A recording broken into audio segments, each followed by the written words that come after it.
Amen. Que Dieu soit béni. Alors, je vais couper mes appareils. Voilà. Comme ça, je m'entends pas trop. Je parle un tout petit peu plus fort pour ceux qui sont un peu durs de la feuille. Très heureux d'être avec vous. Je vois des visages que je ne connais pas. Vous êtes peut-être aussi en congé, de passage sur cette belle région de Fécamp, très belle.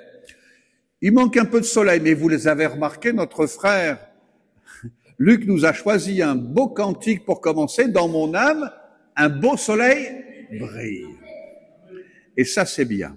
Et on a fini aussi par un dernier chant qui nous dit « Toujours joyeux ». J'espère que vous êtes joyeux. J'espère que vous êtes dans la paix, on l'a chanté. Dans cette espérance qui nous fait marcher et aussi espérer encore, parce que le meilleur est devant nous. Je dis pas ça parce que je suis devant vous, hein, mais c'est le meilleur, c'est le Seigneur.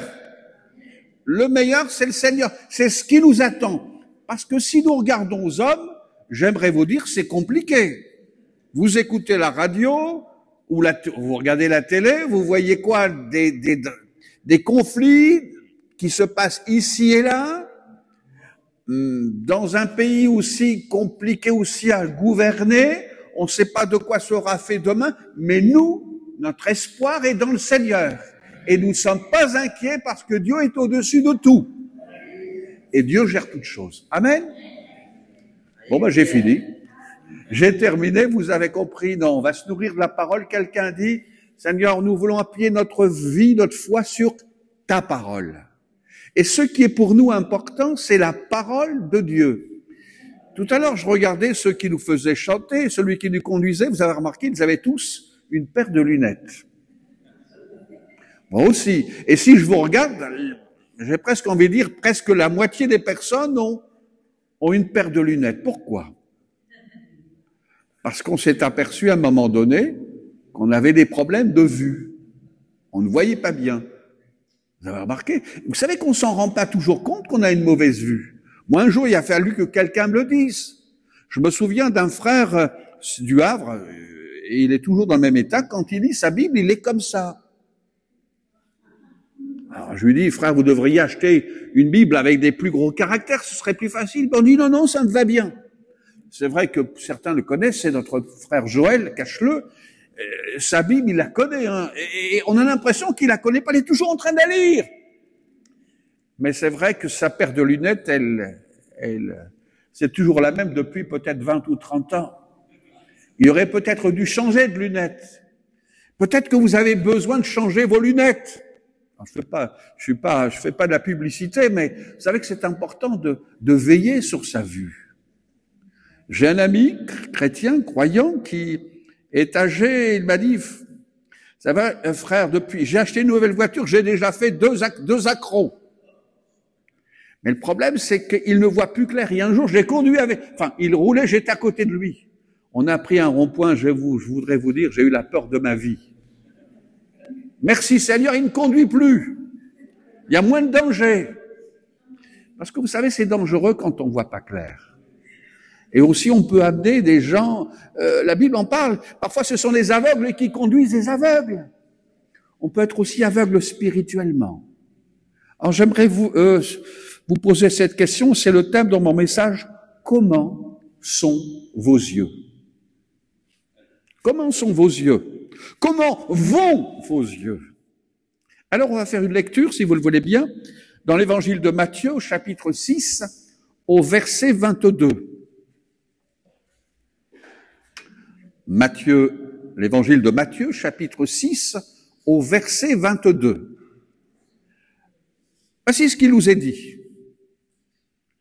L'œil est la lampe du corps. Si ton œil est en bon état, tout ton corps sera éclairé. Mais si ton œil est en mauvais état, tout ton corps sera dans les ténèbres. Si donc la lumière qui est en toi est ténèbres, combien seront grandes ces ténèbres. Amen. Je ne sais pas qu'est-ce que cela vous dit quand on lit ce texte. On dirait que Jésus a volontairement dit des choses, permettez-moi de vous dire, un peu difficiles à comprendre, pour que nous soyons obligés d'y réfléchir et de prier pour comprendre. Parce que je veux croire que quand il y a quelque chose que vous ne comprenez pas, qu'est-ce que vous faites? Vous priez pour comprendre. Même quand on est devant une épreuve, on dit, Seigneur, pourquoi? Je pense que c'est important de chercher la face de Dieu pour comprendre. Pour comprendre.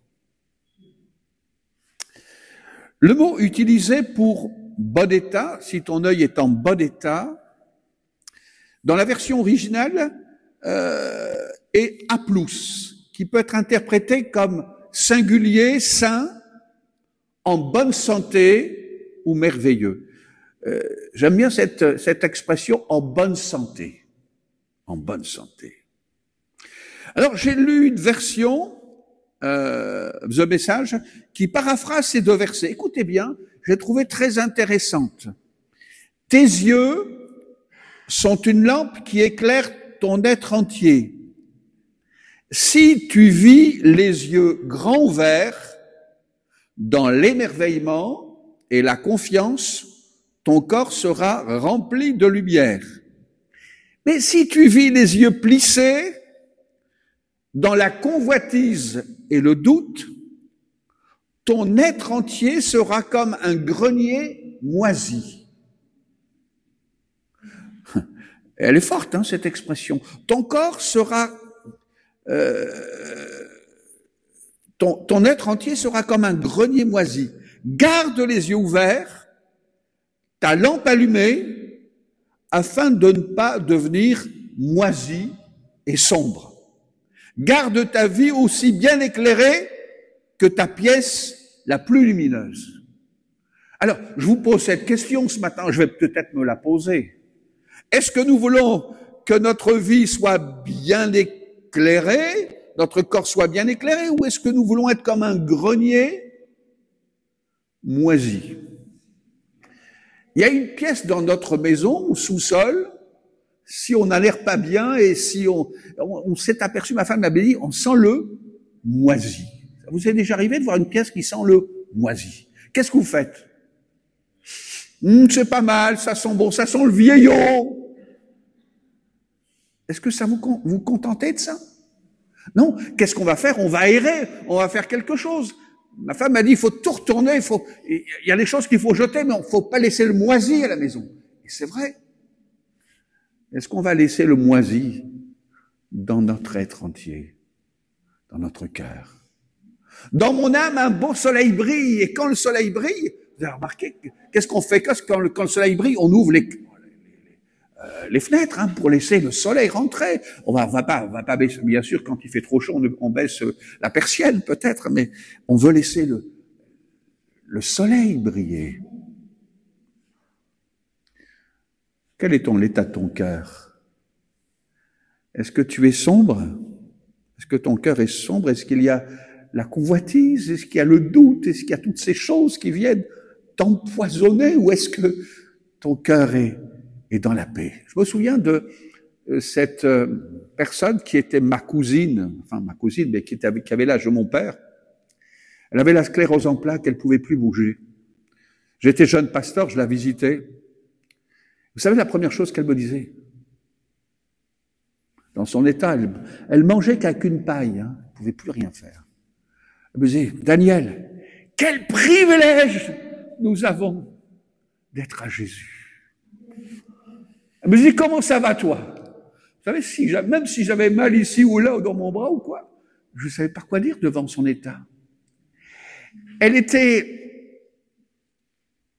dans son état handicapée parce qu'elle ne pouvait plus rien faire. Mais il y avait le soleil qui brillait en elle.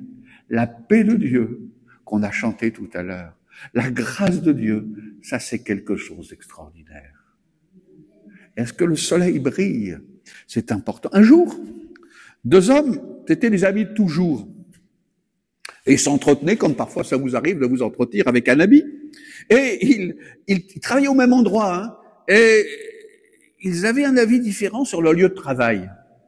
L'un disait, moi j'en ai marre dans cette entreprise, il y a un climat toxique. On peut rien faire, les gens ne sont pas ceci, ne sont pas cela. Tandis que l'autre, il disait, moi je te comprends pas. Je te comprends pas. Pour moi c'est tout le contraire. Je m'entends bien avec tout le monde. L'un passait d'une situation à une autre dans sa vie parce qu'il y avait toujours quelque chose qui n'allait pas. Vous savez, vous avez des gens comme ça va jamais. Ça va jamais. Tandis que d'autres, eh bien, c'est vrai qu'on est différents.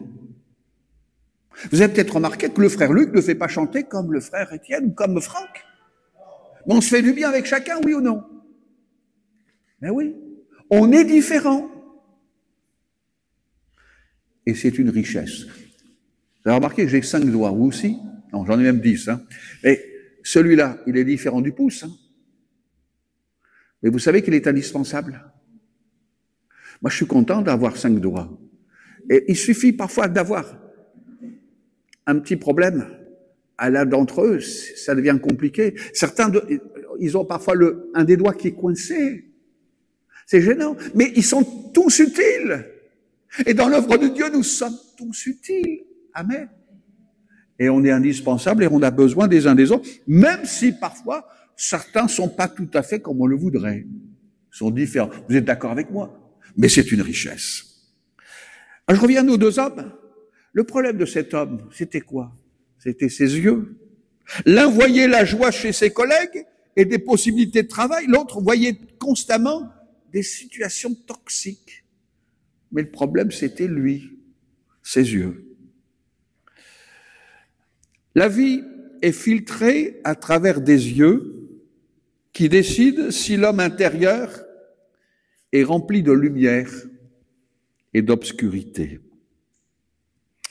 Alors, j'aimerais lire un petit texte avec vous, parce qu'on va essayer de comprendre au travers d'un texte biblique ce que le Seigneur veut nous enseigner. Voulez-vous lire avec moi dans Acte 9 au verset 20.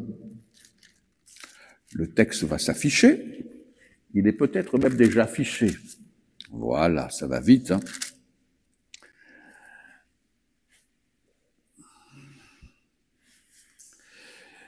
Alors, je vais essayer de décrire un peu pour ceux peut-être qui découvrent l'Évangile. On se situe devant une situation un peu particulière. Il s'agit de Saul de Tarse, un homme qui a grandi au pied de Gamaliel, un homme qui est érudit dans la connaissance de la loi de Moïse. Il sait un tas de choses. Et c'est un fervent, il se donne entièrement dans la religion et il veut défendre sa religion. Mais il lui manque une chose. Il aime Dieu, mais il n'a pas eu la révélation de Jésus-Christ, de l'amour de Jésus. Il n'a pas compris que Dieu nous aime d'un amour extraordinaire, qu'il a donné Jésus et qu'il s'est sacrifié pour nous. Il ne connaît pas, et lui, son but, c'est de faire perdurer sa religion. Et tous ceux qui l'empêchent, il est prêt à prendre des décisions, puisqu'il a des lettres pour les arrêter, pour les jeter en prison. Il a même déjà été loin. Il y a déjà un chrétien qui s'appelle Étienne qui a été lapidé, et lui, il était là dans l'histoire. C'est lui qui gardait les... Et cet homme va faire une rencontre. Comme peut-être vous avez fait cette rencontre avec Jésus. Moi, Jésus a transformé ma vie. C'était pas sur le chemin de Damas, mais Saul de Tarse, oui. Et sa vie a été transformée du jour au lendemain. Mais vous savez que quand quelqu'un change, on n'y croit pas toujours. Vous avez déjà vu quand un enfant vous a dit, vous savez, je vais changer. On espère qu'il va changer. Mais on se méfie toujours. Il recommence. Et là, regardez un peu, c'est l'histoire un peu de Saul de Tarse.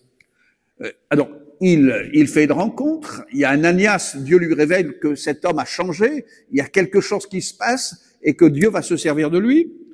Et après cette révélation, avoir été baptisé, eh bien, il est dit, aussitôt il prêcha dans les synagogues que Jésus, le Fils de Dieu, voyez-vous, il a complètement changé. Tous ceux qui l'entendaient étaient dans l'étonnement. Ils disaient, n'est-ce pas celui qui persécutait à Jérusalem ceux qui invoquent ce nom? Et n'est-il pas venu ici pour les emmener devant les principaux sacrificateurs? Comme si c'était un traître. Ils ne croyaient pas. Cependant, Saul de Tarse se fortifiait de plus en plus et il confondait les Juifs qui habitaient Damas, démontrant que Jésus est le Christ. Si vous voulez, ce qu'il connaissait de l'Ancien Testament est devenu sous un ciel nouveau, sous un regard. C'est un regard nouveau qu'il avait là-dessus. Sa parole était fondée sur les Écritures.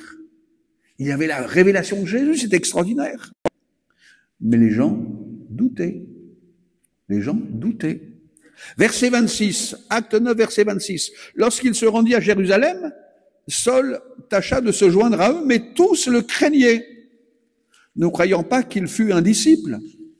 Alors Barnabas, l'ayant pris avec lui, le conduisit vers les apôtres et leur raconta comment sur le chemin Saul avait vu le Seigneur qui lui avait parlé et comment à Damas il avait prêché franchement au nom de Jésus.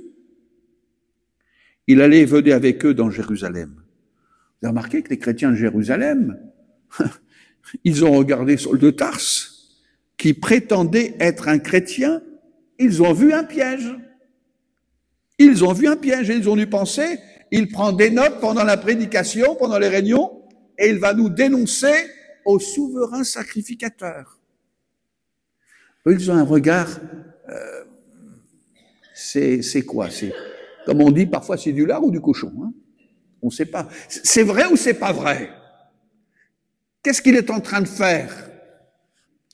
Tandis que Barnabas a regardé Saul et a vu une œuvre de grâce incroyable chez un homme qui avait le potentiel d'aller jusque peut-être voir les principaux de ce monde, et c'est ce qui va se passer pour le Seigneur Jésus.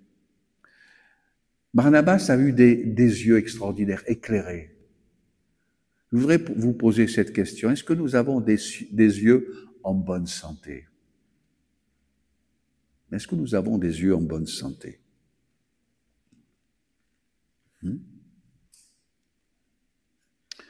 Barnabas avait regardé Saul, il a vu une grâce incroyable chez un homme qui avait un potentiel. Que Dieu nous donne des yeux de Barnabas. Sans lui, peut-être, il n'y aurait pas eu d'apôtre Paul, mais ils ont cru. Moi, je crois que Dieu peut faire des choses extraordinaires. Et il le fait.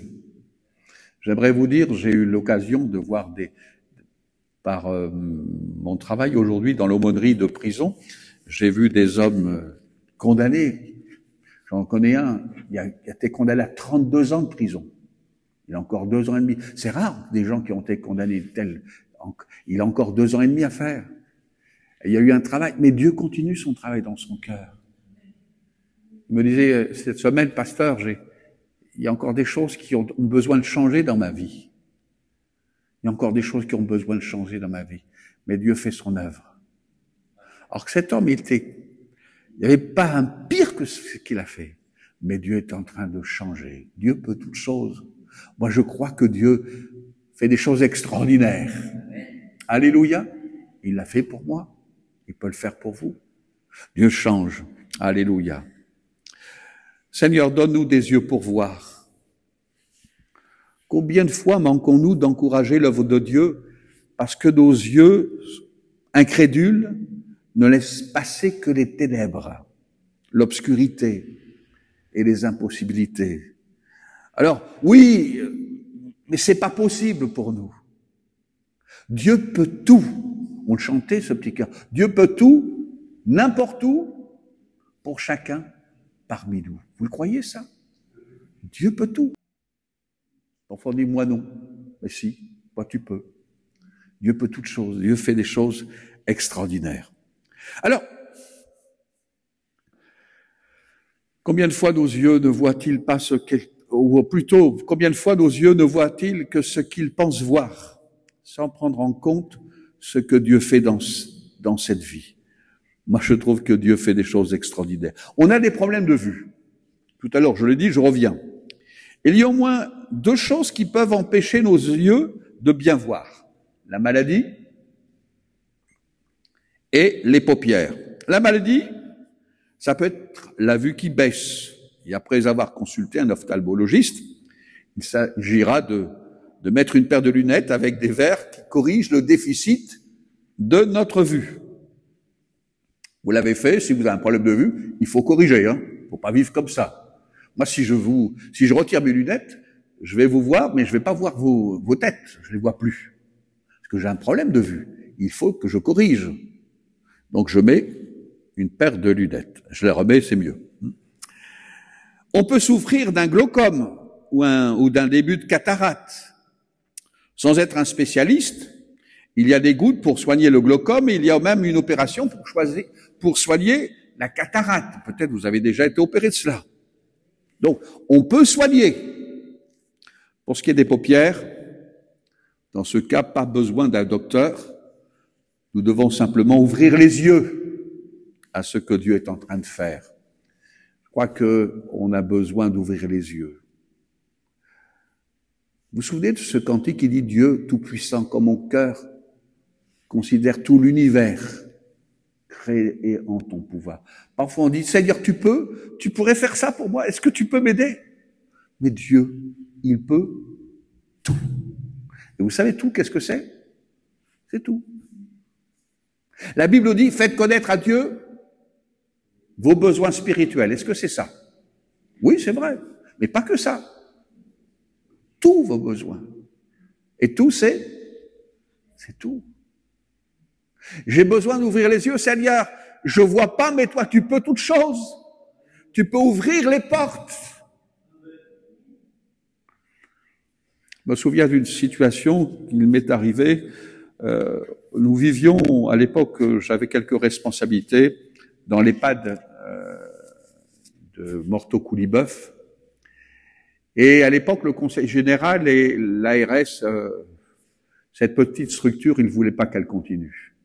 Et certains faisaient pression parce que les lits, parce qu'on a le droit des lits pour des personnes âgées, ils voulaient les reprendre pour eux. Ils avaient besoin parce qu'il y a un certain nombre de lits qui sont accordés dans toute une région, mais là, ça les intéressait. Et ils faisaient tout pour que cette structure ferme. Et je me souviens, ils avaient mis des doutes sur notre directrice et on devait intervenir devant le conseil général et le frère qui devait y aller avec moi, il ne pouvait pas venir. Et je vous avoue, moi, j'étais pas compétent.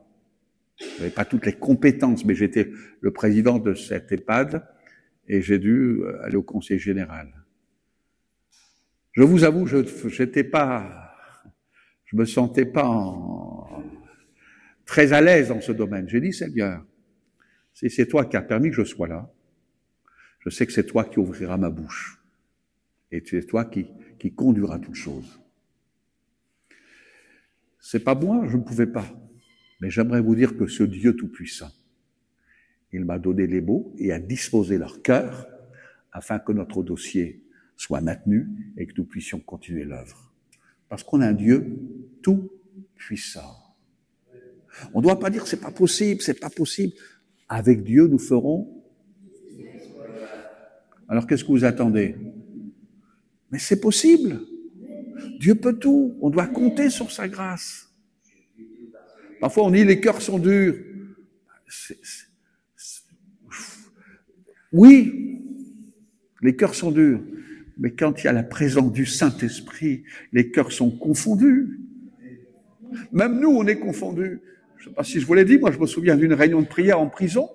On était 13. Je terminais ma prédication et je terminais par la prière. Puis j'ai entendu quelqu'un de prier, j'ai ouvert les yeux. Non, il y en a un qui a prié. Je le connaissais celui-là. Il s'approchait de Dieu. J'en ai entendu un deuxième. Là, j'ai ouvert les yeux. Et devant moi, il y avait 12 prisonniers, tous à genoux. Et les 12 ont prié. Ils n'avaient jamais prié de leur vie. C'était quoi? L'action du Saint-Esprit. C'était pas le Daniel Berlinski. C'est Dieu. Ouvre-nous les yeux. Ouvre-nous les yeux. Autour dans votre quartier, il y a des gens qui cherchent Dieu. Les jeunes cherchent Dieu. Ils cherchent partout. Et il faut que nous ayons des cœurs ouverts. Alors Seigneur, ouvre-nous les yeux, hein, nos paupières. Alors, je vais parler d'une petite chose peut-être qui va un petit peu vous surprendre. Si nos yeux sont remplis de politique, qu'est-ce qu'il veut dire? Il faut être prêt à ce que le ciel nous tombe sur la tête si c'est l'autre parti qui gagne. J'espère que, vous savez, au moment des élections, moi je dis jamais rien ce que je pense parce que c'est un droit français, mais nous prions pour ceux qui sont élus. Parce que la Bible nous dit, priez pour les autorités. Mais je ne suis pas là pour les juger. Nous sommes là pour prier pour eux. Et si je me dis, oui, moi je veux que c'est un tel, parce que si c'est lui, eux ils vont changer. Mais non, ils vont pas changer. Il n'y a que Dieu qui peut changer les cœurs. Surtout un peuple de Français, jamais content. Bon, mais ça vous le savez. Si nos yeux sont fixés sur le fait de devenir riches, nous y arriverons peut-être, mais notre être intérieur sera superficiel et boitillant dans le noir, parce que c'est pas ça qui fait le bonheur. Mais le bonheur pour nous, c'est d'avoir notre vie en règle avec Dieu, et c'est d'avoir Jésus comme sauveur. Jésus, c'est lui qui dirige notre vie, et ça c'est autre chose. Alors, si nous nous laissons aller sur l'auto-apitoiement à cause de ceci ou cela, il y aura toujours quelque chose qui n'ira pas. Alors, coucou l'obscurité, attention, ce sera pas facile. On va venir maintenant à un dernier exemple, parce que j'aimerais que, dans l'Écriture, bien sûr, c'est dans le livre de l'Apocalypse, il est écrit à une église qui s'appelle l'église de Laodicée. Vous connaissez peut-être Apocalypse chapitre 3, versets 16 à 18. Et là, il y a un mot, je ne sais pas comment vous le voyez ça. Dieu dit à cette église qu'elle n'est pas froide, elle n'est pas bouillante, elle est tiède. Pour dire c'est pas mal, non? Tiède, c'est pas froid. Mais Dieu, qu'est-ce qu'il dit? Je te vomirai de ma bouche. Le mot est fort. Mais qu'est-ce qu'il dit? Je te conseille d'acheter de moi de l'or éprouvé par le feu, afin que tu deviennes riche, et des vêtements blancs, afin que tu sois vêtu, que la honte de ta nudité ne paraisse pas, et un collier pour oindre tes yeux, afin que tu vois. J'ai eu besoin à un moment donné de collier dans mes yeux. Peut-être spirituellement, j'en ai toujours besoin. Mais à un moment donné, j'avais des problèmes dans mes yeux et j'ai eu besoin de gouttes, de mettre pour voir. J'arrivais plus, ça me piquait, ça faisait mal. On a parfois besoin d'un collier. Et spirituellement, j'ai besoin d'un collier pour voir l'état de mon cœur. J'ai besoin de sa parole. Comme tout à l'heure, quelqu'un disait dans sa prière, ta parole est une lampe sur mon chemin. J'ai besoin de ta parole. Jésus a conseillé à une église d'acheter un collier pour oindre ses yeux, afin qu'elle voie. La parole de Dieu nous aide à voir les choses telles qu'elles sont réellement. Si nous sommes assez humbles pour lire, la parole de Dieu, et écouter l'Esprit de Dieu, bien vous allez voir, les choses vont changer, évoluer. Mais voir demande de le vouloir. Voir demande de le vouloir. C'est nous qui décidons si nous voulons regarder un mensonge. C'est nous. On peut dire oui, on peut le refuser. C'est nous qui décidons de regarder des immonsides. On peut céder parfois. Mais quel dommage. C'est à nous d'avoir cette volonté. C'est nous de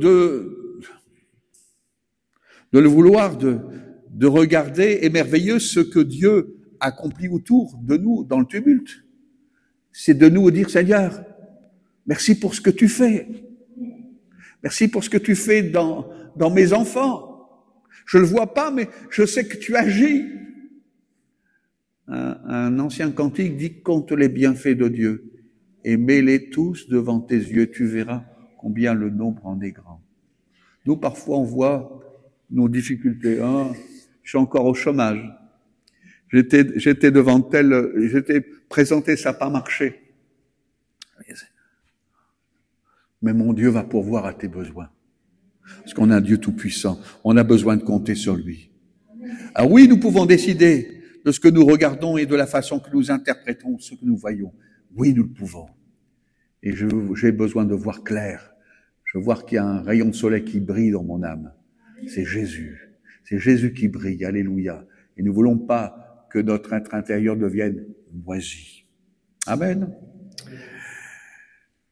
On va terminer, je vais conclure par un texte dans Matthieu, chapitre 20. Matthieu, chapitre 20.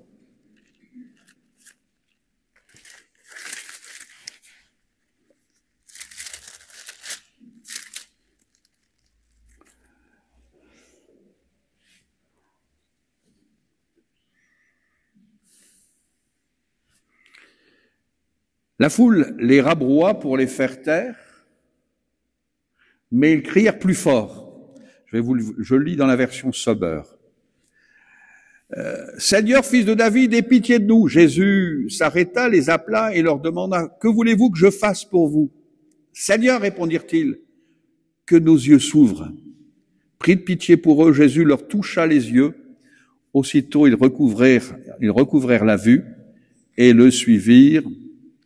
Amen. Pouvons-nous faire la même prière que ces hommes?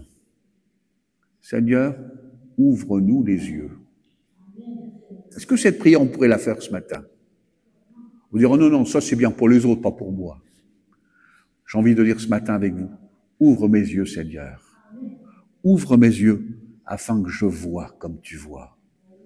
Afin que je puisse rentrer vraiment dans ce que tu en réserves pour moi. Et qu'est-ce qu'il est dit? Jésus ému de compassion. Vous savez, si vous dites, moi je suis un bon chrétien, tous les dimanches je suis à Fécamp, le mardi je suis à la réunion de prière, moi je suis un bon chrétien. Et les prédications, je pourrais m'en passer, j'y vais, mais c'est surtout pour les autres.